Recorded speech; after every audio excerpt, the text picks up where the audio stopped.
As A business setup consultant നമ്മുടെ നാട്ടിലുള്ള ഒരുപാട് ബിസിനസ്സുകാർ ഇനി തിരിച്ച് ഇന്ത്യയിൽ നിന്ന് ഇങ്ങോട്ടേക്ക് കൊണ്ടുവരികയാണെങ്കിൽ, അതെ. അതായത് ഒരു ബിസിനസ്സുകാരൻ അദ്ദേഹം ബിസിനസ് ചെയ്തുകൊണ്ടിരിക്കുന്നു. അപ്പോൾ അതിൻ്റെ ഒന്നുകിൽ ബ്രാഞ്ചായിട്ട് യു എയിൽ അല്ലെങ്കിൽ സബ്സിഡിയറി കമ്പനിയായിട്ട് ഈ കമ്പനി ഇവിടെ വരുമ്പോൾ ഓക്കെ ഓക്കെ. ഇത് കഴിഞ്ഞ ശേഷം ഈ കമ്പനി ഇവിടുന്ന് ഇൻകം ജനറേറ്റ് ചെയ്യുന്നു. അതെ അതെ. മനസ്സിലായില്ലേ? അതെ. ആ ഇൻകത്തിന് നാട്ടിലേക്ക് ടാക്സ് എങ്ങനെയാണ്? അതിന് കൊടുക്കേണ്ട കാര്യമുണ്ടോ? കാരണം ഇത് ഒരു സെപ്പറേറ്റ് എൻറ്റിറ്റി അല്ല, മനസ്സിലായി. ഇവിടെ നമ്മൾ ബ്രാഞ്ചാണ്. ബ്രാഞ്ചായിട്ട് തുടങ്ങിയിരിക്കുകയാണ്. അതെ അതെ അതെ. അല്ലെങ്കിൽ അത് ആ കമ്പനിയെ കൊടുത്ത് നമ്മൾ ഇവിടുത്തെ കമ്പനിയുടെ സെപ്പറേറ്റ് എൻറ്റിറ്റി തുടങ്ങിയിട്ട് അതിൽ സബ്സിഡിയറി ആയിട്ട് ഓണർഷിപ്പ് കൊടുത്തിരിക്കുക. മനസ്സിലായി. അങ്ങനെയാണെങ്കിൽ അതിന്റെ ടാക്സ് അല്ല, സബ്സിഡറി കമ്പനി ആകുമ്പം അത് സെപ്പറേറ്റ് ലീഗൽ കമ്പനിയാണ്, സെപ്പറേറ്റ് സബ്സിഡറി കമ്പനിയാണ്. ബ്രാഞ്ച് ആകുമ്പം ഫോറിൻ കമ്പനിയുടെ ഇതിനെ പറയുന്നത് പെർമനന്റ് എസ്റ്റാബ്ലിഷ്മെന്റ് എന്നാണ്. ശരി. അതിനെ പറയുന്ന വാക്ക് എന്ന് പറഞ്ഞാൽ പെർമനന്റ് establishment. എസ്റ്റാബ്ലിഷ്മെന്റ് ബ്രാഞ്ചിന്. അത് എന്താണോ ഒരു ലീഗലി ഒരു കമ്പനി എന്താണോ ഇവിടെ ടാക്സ് അടയ്ക്കുന്നത് നിയമപ്രകാരം, ഇവിടെ 9% കോർപ്പറേറ്റ് ടാക്സ് ഉണ്ടല്ലോ, വന്നിട്ടുണ്ട്. അതേ 9% കോർപ്പറേറ്റ് ടാക്സ് ഈ ബ്രാഞ്ചും അടയ്ക്കണം ഇവിടെ. ശരി. എന്നിട്ട് അത് ഇവിടെ എന്തായാലും അടക്കണം. ഇവിടെ അത് അടയ്ക്കണം. മനസ്സിലായി. എന്നിട്ട് ഈ 9% അടച്ചതിന്റെ ഇൻകം ഉണ്ടല്ലോ, അതെ. ആ ഇൻകം നമ്മൾ അവിടെ ക്ലബ് ചെയ്യും. ഇവിടെ നമ്മുടെ നാട്ടില്. ഇന്ത്യയിൽ ബ്രാഞ്ച് ആണെങ്കിൽ. അതെ. സബ്സിഡറി ആണെങ്കിൽ പിന്നെ ക്ലബിംഗ് ഇല്ല, അത് കമ്പനിയോട് കൂടി കഴിഞ്ഞു, അത് സെപ്പറേറ്റ് ലീഗൽ കമ്പനിയാണ്. ഓക്കെ. ബ്രാഞ്ച് ആണെങ്കിൽ അത് ഇന്ത്യയിൽ ക്ലബ് ചെയ്തിട്ട് നമ്മൾ ഡബിൾ ടാക്സേഷൻ അവോയ്ഡൻസ് എഗ്രിമെന്റ് പ്രകാരം ഇതിന്റെ ക്രെഡിറ്റ് അവിടെ എടുക്കാം. നാട്ടിൽ നമ്മൾ 25% ടാക്സ് അടയ്ക്കണം, അല്ലെങ്കിൽ 30% എന്താണോ ടാക്സ് റേറ്റ്, ആ ഇൻകത്തിന് അടയ്ക്കുന്നത് ഈ 9% നമുക്ക് ക്രെഡിറ്റ് അവിടെ ഇന്ത്യ കിട്ടും.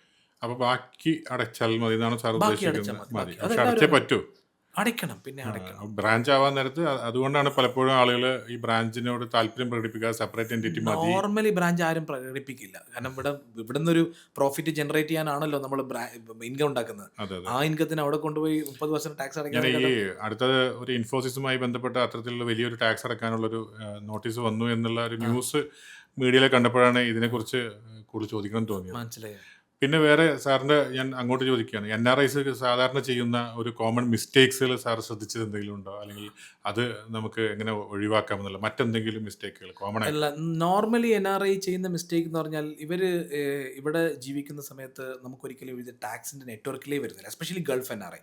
അത് നമുക്ക് NRIനെ തന്നെ രണ്ടായിട്ട് കണക്കാക്കാം. അത് ഇന്ത്യയുടെ ടാക്സ് നെറ്റ്വർക്കിൽ വരുന്നില്ല. ഇന്ത്യയുടെ അല്ല, മൊത്തത്തിൽ ഇന്ത്യയിൽ ഇവിടെയും ടാക്സ് ഇല്ലല്ലോ. അതെ. അത് ഗൾഫിൽ ടാക്സ് ഇല്ലാത്തത് കൊണ്ട് ഇവർ ടാക്സ് എന്ന് പറഞ്ഞ ഒരു കൾച്ചറലി ഇവരുടെ ഭാഗമല്ല ഇൻകം പണ്ട് അങ്ങനെ പറയാം. ഇപ്പൊ പിന്നെ ചെറിയ കഫച്ചേരി നടത്തുന്ന ആളുകൾ വരെ സ്ട്രക്ചർഡ് ആയി.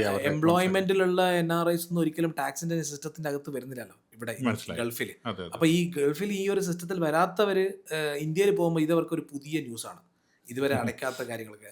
നോർമലി കാണുന്നത് പറഞ്ഞാൽ ഇപ്പൊ നമുക്ക് റെന്റൽ ഇൻകം കിട്ടും NRIസിന്, അതുപോലെ തന്നെ ബാങ്കിൽ നിന്ന് ചിലപ്പം ഇൻട്രസ്റ്റ് ഇൻകം കിട്ടും. ഇതിന്റെയൊക്കെ ടാക്സ് റേറ്റ് TDS റേറ്റ് 30% ആണ്. അതായത് നമുക്ക് 1 ലക്ഷം രൂപ ഇൻട്രസ്റ്റ് ഇൻകം കിട്ടുന്നുണ്ടെങ്കിൽ 30,000 റുപ്പീസ് ബാങ്ക് പിടിക്കും TDS ആയിട്ട്. ബാക്കി 70,000 റുപ്പീസ് മാത്രമേ നമുക്ക് കിട്ടുന്നുള്ളൂ. പക്ഷേ ഈ പറയുന്ന NRIയുടെ അവരുടെ അണ്ടർസ്റ്റാൻഡിംഗ് എന്ന് പറഞ്ഞാൽ ഗവൺമെന്റ് 30% ഓൾറെഡി പിടിച്ചല്ലോ, പിന്നെ ഞാൻ ടാക്സ് അടയ്ക്കണ്ടല്ലോ എന്നൊരു തെറ്റിദ്ധാരണയുണ്ട്. ഈ TDS എന്ന് പറഞ്ഞത് ഇൻകം ടാക്സ് അല്ല. TDS എന്ന് പറഞ്ഞാൽ ഗവൺമെന്റ് ഒരു സോഴ്സിന്റെ മുകളിൽ പിടിക്കുന്ന ചെറിയൊരു പെർസെൻറ്റേജ് ഓഫ് ടാക്സ് ആണ്.